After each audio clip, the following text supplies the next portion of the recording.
Very good evening students. बच्चों, आज हम लोग डिस्कस करेंगे एनवायरमेंटल स्टडीज़ या पर्यावरण अध्ययन। और आज से हम लोग लगातार कुछ सेट्स एनवायरमेंटल पर्यावरण का देखेंगे। इसके बाद फिर अगले सब्जेक्ट की तरफ चलेंगे। पहले मैं कोशिश कर रहा हूँ थोड़ा थोड़ा टचअप आपको हर एक सब्जेक्ट का दे दूँ, कुछ PDF सॉल्व करा दूँ प्रैक्टिस सेट के। और इसके बाद क्या करूँ कि डेली बेसिस पे एक एक सब्जेक्ट, हर एक सब्जेक्ट या डेली बेसिस पे एटलीस्ट 3 सब्जेक्ट्स के वीडियो में डालना स्टार्ट करूँगा। ठीक है बच्चों, आइए स्टार्ट करते हैं। बच्चों, क्या दे रखा है, आइए जानते हैं। पहला क्वेश्चन आज देखेंगे हम लोग, पर्यावरण का क्या दे रखा है। नीचे दिए गए जीवों के समूह में से किन की दृष्टि श्रेष्ठ होती है तथा वे मनुष्यों की तुलना में 4 गुनी अधिक होती है। 4 गुनी दूरी की वस्तुओं को भी देख सकते हैं, मतलब इतना जान लीजिए आप, दूरदर्शी होते हैं एक तरीके से, आप देख सकते हैं। तो आइए जानते हैं कौन से हैं। पहला कथन दे रखा है बच्चों, क्या दे रखा है देखिए, मधुमक्खी, मच्छर, तितली। दूसरा दे रखा है आपका बाघ, तेंदुआ, सांड। तीसरा है क्या आपका सांप का दे रखा है, रेशम कीट, छिपकली। और डी कथन दे रखा, चील, गरुड़, गिद्ध। तो अक्सर देखिए इसमें देखिए आप, मधुमक्खी हो गया, मच्छर हो गया, तितली हो गई, जो पर्यावरण में होते हैं ये अक्सर घर के परिवेश में या आसपास गंदगी में पाए जाते हैं अक्सर। और तितली वगैरह फूल वगैरह में पाई जाती हैं। तो ये देखिए फूल से डील कर रही जुड़ी हुई हैं मधुमक्खी, और मच्छर किससे जुड़ा हुआ है, नाली पानी जहाँ पे भी रहता है उससे जुड़ा हुआ है, शहद वगैरह से जुड़ा हुआ है। तो ये इनकी जो दूरदृष्टि होती है, ज़्यादा से ज़्यादा एक पेड़ मान के चलिए, मधुमक्खी है एक पेड़ हो गया एक तरीके से। इसके बाद क्या हो गया, क्या कहते हैं, मच्छर हो गया। मच्छर ज़्यादा से ज़्यादा जितने एरिया में वो घूम रहा है उतना ही देख पाएगा, वो ज़्यादातर नीचे ही रहते हैं, ज़्यादा ऊँचा ऊपर भी नहीं रहते। तितलियाँ भी ज़्यादा ऊँचे नहीं उड़ती है, तो ये आप दूरदृष्टि नहीं कह सकते हैं इनका। आगे बढ़ते हैं। बी कथन में देखिए किसके बारे में दे रखा है, बाघ, तेंदुआ और सांड। ये तीनों क्या है, तीनों इसके पहले जो देखे हमने, तितली और मधुमक्खी और क्या कहते हैं मच्छर में, तीनों क्या उड़ने वाले वो थे, और उड़ने वाले जंतु में आते थे। और इसमें देखिए अब की बार आ रहे हैं क्या, ये क्या कहते हैं आप, जो ज़मीनी जंतु हैं। आइए जानते हैं क्या क्या दे रखा है। बाघ हो गया, तेंदुआ हो गया, सांड हो गया। इनकी भी दूरदर्शी ज़्यादा से ज़्यादा शिकार करने के लिए ज़्यादा से ज़्यादा आप दे सकते हैं, आप कुछ मीटर में हो सकती है बस, इससे भी ज़्यादा नहीं हो सकती है। और किलोमीटर तक की भी नहीं होगी, मीटर में होगी ज़्यादा से ज़्यादा। और तो ये कह सकते हैं आप, ये भी उतनी, मतलब इनसे कुछ ज़्यादा ठीक है लेकिन उतना ज़्यादा नहीं है। आइए जानते हैं सी कथन में क्या दे रखा है। सांप दे रखा है, रेशम कीट दे रखा है, छिपकली दे रखा है। तो आइए जानते हैं। सांप देखिए, ज़्यादा से ज़्यादा आप क्या दे सकते हैं सांप को, सांप कुछ फुट तक दे सकता है और कुछ मीटर तक दे सकते हैं, वहाँ कह सकते हैं आप। रेशम कीट भी ज़्यादा से ज़्यादा कीट है तो ज़्यादा दूर वो भी नहीं दे सकता है, उसकी भी क्षमता ज़्यादा से ज़्यादा मीटरों में ही होगी। और छिपकली की जो क्षमता है वो ज़्यादा से ज़्यादा मीटरों में होगी। आगे बढ़ते हैं। मीटर क्या, 1 मीटर 2 मीटर ज़्यादा से ज़्यादा। घर अगर वो दीवार पे है या कह सकते हैं आप, और एक नीचे सरफेस पे है, तो जगह पे है, समतल ज़मीन पे है, तो ज़्यादा से ज़्यादा कुछ दूरी तक दे सकती है, 2-3 मीटर तक आप कह सकते हैं, ज़्यादा से ज़्यादा 5 मीटर तक। आगे बढ़ते हैं। चील, गरुड़ और गिद्ध, ये कैटेगरी ही देखिए आप एक तरीके से एकदम अलग है, और सबसे ऊंची उड़ान भरने वाले हैं तीनों के तीनों। गिद्ध हो गया, चाहे चील ले ली चाहे गरुड़ ले ली, इनकी बाज की नज़र होती है, और एक तरीके से आप बाज भी हो गया एक तरीके से। तो ये सब चीज़ें क्या हैं, ये इनकी क्षमता जो है देखने की और उसको विजुलाइज़ करने की कितनी होती है, कम से कम मान के चलिए किलोमीटरों में होती है। 2-3 किलोमीटर तो कम से कम होती है, और किलोमीटर में होती है। इसलिए ये उत्तर क्या हो जाएगा हमारा बच्चों, इसका जो क्वेश्चन का उत्तर हो जाएगा हमारा डी हो जाएगा। आगे बढ़ते हैं बच्चों, बात करेंगे क्वेश्चन नंबर 62 की। 62 दे रखा है, देखिए क्या दे रखा है। नीचे दिए गए खेती करने के विवरण को पढ़िए और इस ढंग की पहचान कीजिए। आइए जानते हैं। फसल को काटने के पश्चात खेती करने के विवरण को पढ़िए, उसके बाद जानते हैं इससे क्या मैच कर रहा है। ठीक है, तो किसकी परिभाषा है या किससे जुड़ा हुआ है। कमल को काटने के पश्चात खेत को कुछ वर्षों के लिए खाली छोड़ दिया जाता है और उसमें कुछ भी नहीं उगाया जाता है। तो इसमें भूमि में बांस या अन्य खरपतवार उगाता है, उन्हें उखाड़ा नहीं जाता है, उन्हें काटकर जला दिया जाता है। यह राख भूमि की उर्वरा शक्ति को उर्वर बनाती है। जब यह भूमि खेती के लिए तैयार हो जाती है तो क्या हो जाता है, देखिए क्वेश्चन को आपको थोड़ा जल्दी पढ़ना पड़ेगा जब भी आप पेपर करेंगे, तो इस चीज़ का ध्यान रखिएगा। तब उसे हल्का सा खोदा जाता है, भूमि को जोता नहीं जाता और उस पर बीज छिड़क दिया जाता है। तो आइए जानते हैं, जब उसको तैयार हो जाती है भूमि खेती के लिए तो उसको ज़्यादा हल्का खोदा जाता है और बीज छिड़क दिया जाता है।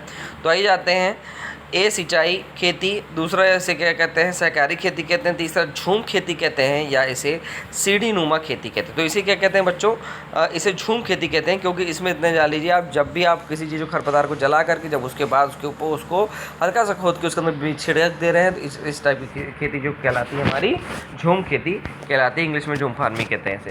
आगे बढ़ते हैं बच्चों, बात करेंगे क्वेश्चन नंबर क्या दे रखा है 63। आइए जानते हैं 63 में क्या दे रखा है। कम से कम 10 क्वेश्चन आज कंप्लीट करेंगे। 61 से शुरू किया तो कम से कम 70 तो करेंगे ही। आइए जानते हैं क्वेश्चन नंबर 63 में क्या दे रखा है। जब कोई सपेरा अपने वाद्य यंत्र बीन को बजाता है तो क्या होता है। तो सांप की उसकी धुनी पर अपने सिर को इधर उधर घुमाता है। तो इस विचार में सांप वाद्य यंत्र के प्रति अनुक्रिया कर रहा है। कैसे कर रहा है, उस वाद्य यंत्र की गति को देखकर उस वाद्य यंत्र द्वारा उत्पन्न कंपनों के प्रति अनुक्रिया कर रहा है। वो जो कंपन उसे बन रहा है, हो रहा है, वाद्य यंत्र को सूंघ कर कर रहा है और उस वाद्य यंत्र की ध्वनि को सुनकर। तो देखिए इसमें देखिए क्या है, उत्पन्न देखिए गति को देखकर नहीं, गति कर देखिए जिस गति से आप बीना बजाते हैं कोई ज़रूरी नहीं उसी हिसाब से वो हमेशा डोलता रहे, उस पर अगर आप ध्यान देंगे तो। इस वाद्य यंत्र द्वारा कुछ कंपन तो होता है, उसके अंदर कुछ ना कुछ कंपन होता है, उससे हिलता है। दूसरा क्या है, लगभग ये सही लग रहा है। आइए तीसरा कथन क्या दे रखा है। उस वाद्य यंत्र को सूंघ में ऐसे कोई उसके अंदर सूंघने स्मेल वगैरह नहीं आती है, तो आप नहीं कह सकते हैं कि सूंघकर ही क्या कहते हैं वो इसको क्या करता है, पहचानता है। आगे बढ़ते हैं, उस वाद्य यंत्र की ध्वनि को सुनकर कि मुफ्त इधर उधर होता तो है, लेकिन ये नहीं कह सकते आप कि उसी की वजह से होता है, क्योंकि देखिए इधर उधर होता है ध्वनि को लेकर के नाचता है, कहते हैं नागिन नाच रही है, नाग वगैरह नाच रहे हैं, लेकिन होता क्या है वो सुन करके ध्वनि को सुनते हैं, लेकिन वो कंपनों को सुनते हैं। क्या सुनते हैं, कंपनों को सुनते हैं। यही आपको थोड़ा सा यहाँ पे आप कंफ्यूज हो सकते हैं, लेकिन इसका उत्तर क्या हो जाएगा, आपको ध्यान रखना है कि कंपनों के द्वारा होता है। आगे बढ़ते हैं बच्चों, बात करेंगे क्वेश्चन नंबर 64 के बारे में। परिवार एक इकाई होता है जिसमें माँ पिता और उनके दो बच्चे होते हैं। यह कथन क्या है, सत्य है, क्योंकि सभी भारतीय परिवार इसी प्रकार के होते हैं। कोई ज़रूरी नहीं है, नकारात्मक हो गया एक तरीके से कथन, क्योंकि कोई ज़रूरी नहीं है सब सारे के सारे परिवार ऐसे ही हों, दो ही बच्चे हों। सही नहीं है, क्योंकि इस कथन में यह स्पष्ट करना चाहिए कि बच्चे जैविक होते हैं। सही नहीं है जैविक, भाई इसमें तो ऐसा कोई कथन ही नहीं, इसमें ऐसा कुछ कहा ही नहीं गया कि बच्चे जैविक हैं या अजैविक हैं। सही नहीं है, क्योंकि परिवार कई प्रकार के होते हैं तथा न केवल परिवार का केवल एक ही प्रकार में वर्गीकरण नहीं किया जा सकता। आपको एक लगभग 90% सही लग रहा है। आइए जानते हैं आखिरी कथन क्या है। सत्य है, क्योंकि यह किसी आदर्श परिवार का आकार है, कोई ज़रूरी नहीं है, और ये सत्य कथन नहीं होने के कारण इसका उत्तर क्या हो जाएगा बच्चों, सही नहीं है, क्योंकि हमें ध्यान रखना है कि परिवार का वर्गीकरण आप उनके बच्चों के आधार पे नहीं कर सकते हैं, और वर्गीकरण करना सही नहीं होगा, इस तरीके से वर्गीकरण करना। आइए जानते हैं क्वेश्चन नंबर 65 में क्या दे रखा है। मानवों के पेट में आमाशय रस की प्रकृति डैश होती है और वह भोजन के पाचन में सहायता करता है। आइए जानते हैं क्या करता है। क्षारी है, बी कथन में दे रखा उभयधर्मी है, तीसरा दे रखा उदासीन है, चौथा है आपका अम्लीय है। तो क्या हो जाएगा बच्चों, इसका उत्तर क्या हो जाएगा। पेट में अगर जो आमाशय रस हो रहा है, इसका मतलब क्या है, अम्लीय है। देखिए आमाशय होता है रस जो अम्ल से होता है, अम्ल से बनता है, क्षार नहीं होगा। दूसरा कथन उभय धर्मी भी नहीं होगा, उदासीन भी नहीं होगा, क्योंकि एक तरीके से आप कह सकते हैं निष्क्रिय है, ऐसा नहीं है, उसके अंदर कुछ न कुछ प्रेरित पदार्थ होते ही होते हैं। इसका उत्तर क्या हो जाएगा हमारा, आमाशय से। आमाशय रस से आप याद कर सकते हैं कि पेट में जो भी आमाशय रस होता है किसकी वजह से होता है, हमारे पेट में एसिड वगैरह अम्लीय चीज़ें मौजूद होती हैं। आइए जानते हैं 66 नंबर क्वेश्चन क्या दे रखा है।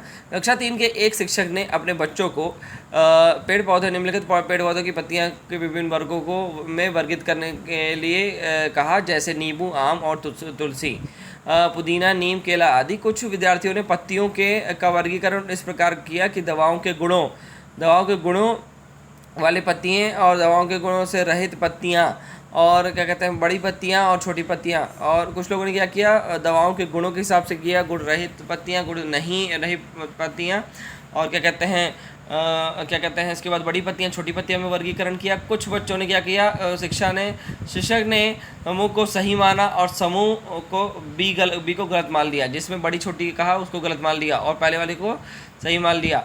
मतलब औषधि पत्ती और क्या कहते हैं अनौषधि, मतलब औषधि नहीं है। तो आइए जानते हैं निम्नलिखित कथनों में से कौन सा कथन अधिगम के और आकलन के प्रति शिक्षक के दृष्टिकोण को प्रतिबिंबित करता है। आइए जानते हैं कौन सा सटीक कथन है इसका। ए है वर्गीकरण का काम बहुत विशिष्ट और स्तरीकृत है तथा इसका एक ही सही उत्तर होता है।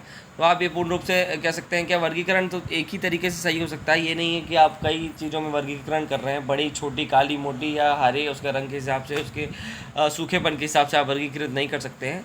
जिस हिसाब से जैसे वर्गीकृत उसने कहा है, अलग अलग शिक्षक ने अलग अलग चीज़ें दे करके अलग अलग फल दे करके उस हिसाब से आपको वर्गीकरण करना है। आइए जानते हैं बी कथन में क्या दे रखा है। यह क्रियाकलाप पत्तियों से सूचना ग्रहण करने पर केंद्रित है जिसका भिन्न अर्थ लगाया जा सकता है। तो इसमें देखिए पत्तियां से सूचना नहीं ग्रहण कर रहे हैं, यहाँ पे क्रियाकलाप भी नहीं कर रहे हैं पत्तियों के साथ। कहने का मतलब सिर्फ और सिर्फ भिन्नात्मकता बतानी थी कि उसमें पत्तियों में वर्गीकृत करके बताना था कौन सी पत्ती किस वर्गीकरण में आती हैं।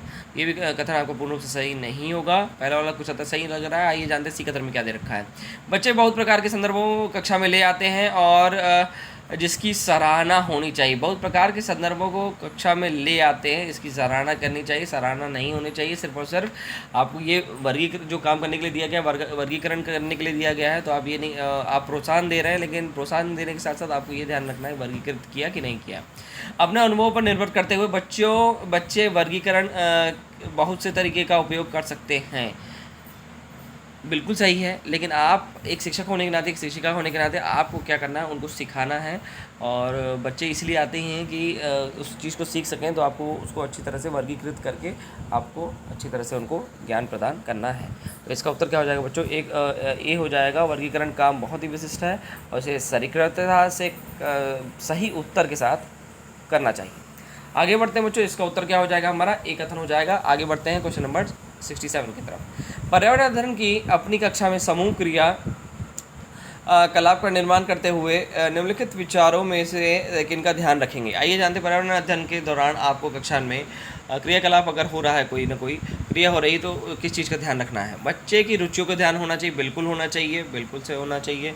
दूसरा, लड़कों और लड़कों को समान रूप से रुचिकर लगे, बिल्कुल होना चाहिए, बिल्कुल ये चीज़ ध्यान रखना है। आपको ऐसा काम देना पड़ेगा तो ऐसा ना हो कि लड़कों को लगे कि भाई नहीं, लड़कियों के हिसाब से ही है कि बुनाई का दे दिया, पता लगा कुछ और सिलाई कर दिया, कुछ और कर दिया, और लड़कियों वाला काम उनको ना लगे, और लड़कियों को भी ऐसा ना लगे कि ये तो लड़कों वाला काम है या मर्दों वाला काम है, ये हमें नहीं करना चाहिए, हमारे अनुकूल नहीं है।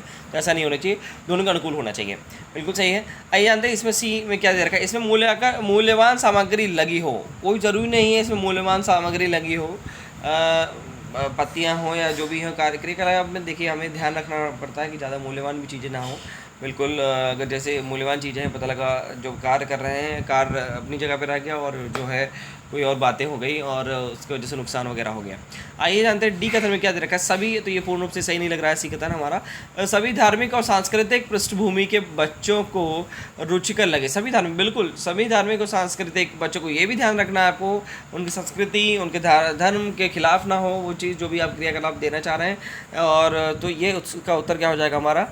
ए, बी और डी हमारा तीनों कथन सही है। तो जिसका उत्तर है ए में भी नहीं है, बी में भी, बी और सी दे रखा है, सी में सी है हमारा उत्तर, और डी में ए से डी दे रखा। तो उत्तर क्या हो जाएगा बच्चों? इसमें सी हो जाएगा हमारा उत्तर।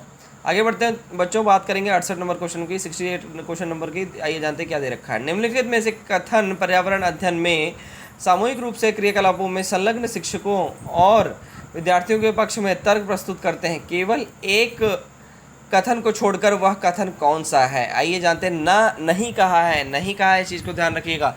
एक कथन को छोड़कर कहा है, मतलब नहीं कहा है। तो ये आइए जानते हैं नकारात्मक क्वेश्चन, इसमें कथन कौन सा है? प्रौढ़ों की समर्थन से बच्चों को अपनी क्षमता से अधिक ज्ञान के निर्माण में सहायता मिल सकती है। तो ये सकारात्मक की ओर लेके जा रहा है। आगे बढ़ते हैं, बिल्कुल सही है। बच्चे परस्पर सामंजस्य और सहयोग करना सीखते हैं, बिल्कुल सीखते हैं, एकदम सही है। बच्चे दूसरे बच्चों से बात और बहस करने से अधिक सीखते हैं, बिल्कुल वाद विवाद प्रतियोगिता में सीखते हैं। इसमें कंफ्यूज मत होइएगा, बहस करना मतलब ये मत सोचिएगा नकारात्मक की ओर लेके जा रहा है। इसका वर्डिंग हल्का सा लग रहा है नकारात्मक की ओर है, लेकिन इसका क्या है, कहने का मतलब क्या है, वाद विवाद की बात की जा रही है यहाँ पे। समूह क्रियाकलापों की वजह से बच्चे अंक उपलब्धि में अच्छा सुधार प्रदर्शित कर सकते हैं। तो देखिए समूह क्रियाकलाप की वजह से कोई ज़रूरी नहीं है, देखिए कोई ज़रूरी नहीं है क्रियाकलाप करते समय हो सकता है कोई और का फेस वैल्यू ज़्यादा बन जाए और वो सामने वो लीडर हो उसी को उसका फ़ायदा मिले, और जो एक दो लोग काम करते हुए नज़र आए उसी को उसका फ़ायदा मिले। और कोई ज़रूरी नहीं है आप नज़र में कभी कभी नहीं आओ तो उसके वजह से भी नंबर नहीं मिल सकते हैं, तो वो कोई ज़रूरी नहीं है। इसका कथन नकारात्मक की ओर एक ही चीज़ लेके जा रहा है, जो कि हमारा डी थोड़ा सा डाउट जिसमें लग रहा था। ये उत्तर क्या हो जाएगा हमारा, डी हो जाएगा। आगे बढ़ते बच्चों 69 देखिए क्या दे रखा है, क्वेश्चन नंबर 69। समूह कार्य से पर्यावरण अध्ययन कर रहे बच्चों की सामाजिक व्यक्तिक विशेषताओं के आकलन के लिए निम्नलिखित में से कौन सा उपकरण सर्वाधिक उपयुक्त होगा। ये जानते हैं समूह कार्य में सबसे ज़्यादा सामाजिक व्यक्तिक विशेषताओं में आवश्यकता के हिसाब से कौन सा उपकरण सबसे ज़्यादा उपयोगी होगा। निर्धारण मापनीय जो होंगी, जो आप मापन करने का तरीका जो निर्धारित कर रहे हैं, दत्त कार्य जो होगा, कागज़ पेंसिल परीक्षण जो होगा, और क्या कहते हैं मौखिक प्रश्न होगा। सबसे ज़्यादा जो हमारा वो लग रहा है निर्धारण मापनीय, कागज़ पेंसिल परीक्षण, मौखिक प्रश्न, दत्त कार्य, तो कार्यशैली ज़्यादा सही लग रही है हमें। तो आइए जानते हैं इसका उत्तर क्या हो जाएगा हमारा। सामूहिक कार्य में इसका उत्तर हो जाएगा हमारा बी है इसका उत्तर। तो आइए जानते क्या दे रखा है, बी हो गया इसका दत्त कार्य। यही मैंने आपसे कहा था अभी कि कार्य ही लग रहा था मुझे, बी है इसका उत्तर। तो इसका उत्तर क्या हो जाएगा बच्चों, इसका उत्तर हो जाएगा हमारा, इसका उत्तर हो जाएगा हमारा बी हो जाएगा इसका उत्तर। इसमें हम दत्त कार्य करके या कार्य करके हम किसी चीज़ को क्या कर रहे हैं, सीख रहे हैं। आगे बढ़ते बच्चों बात करेंगे क्वेश्चन नंबर 70 की, आज का आखिरी क्वेश्चन। नीचे पौधों के बारे में बच्चों के कुछ सहजानुभूत विचार दिए गए हैं और इनमें से कौन सा विचार वैज्ञानिक दृष्टि से ठीक है। नीचे पौधों के बारे में बच्चों के कुछ सहजानुभूत का विचार दिए गए हैं, इनमें से कौन सा विचार वैज्ञानिक तरीके से सही है। आइए जानते हैं। घास पौधा नहीं है, ये भी पूरी तरीके से आप नहीं कह सकते हैं सही नहीं है, घास पौधा है एक तरीके का। कुछ सब्जियां फल होती हैं, कुछ सब्जियां बिल्कुल फल होती हैं, ये भी कथन सही लग रहा है। पहला वाला कुछ सही नहीं लग रहा है, नहीं है कह रहा है ना, घास पौधा नहीं है, घास बिल्कुल पौधा है। बीज किसी पौधे का हिस्सा नहीं होते हैं, तीनों नकार, देखिए ए सी डी कथन तीनों आप दे सकते हैं, नहीं लगा हुआ है, इसका उत्तर एक ही होगा जो कि है बी।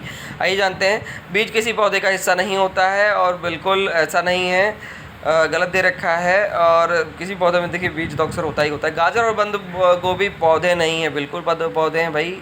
आप ये कैसे मतलब उगा रहे हैं, और जो भी कैसे क्या कहते हैं फोटोसिंथेसिस की जो प्रक्रिया होती है वो इसके अंदर पाई जाती है। इसका उत्तर क्या हो जाएगा हमारा, सीधा इसका उत्तर हो जाएगा हमारा बी, कुछ सब्जियां फल होती हैं। तो आज के लिए इतना काफ़ी है बच्चों, उम्मीद करता हूँ समझ में आ रहा होगा आप लोगों को। जो भी चीज़ें आपको दिक्कत होगी अब प्लीज़ कमेंट करिए और प्लीज़ लाइक और सब्सक्राइब ज़रूर करिए, और हमारा भी भाई कॉन्फिडेंस बढ़ाइए। और कोशिश कर रहे हैं हम जल्दी हम तैयारी करेंगे, और एक सिस्टमेटिक प्रोसीजर मैंने बना रखा है, और कोशिश करेंगे जल्दी सीटेट सुपर टेट जितने भी टीचर्स रिलेटेड जितनी भी भर्तियाँ हैं, कोशिश करेंगे हम जल्दी सारी चीज़ें कराएँ। तो आज के लिए थैंक यू फॉर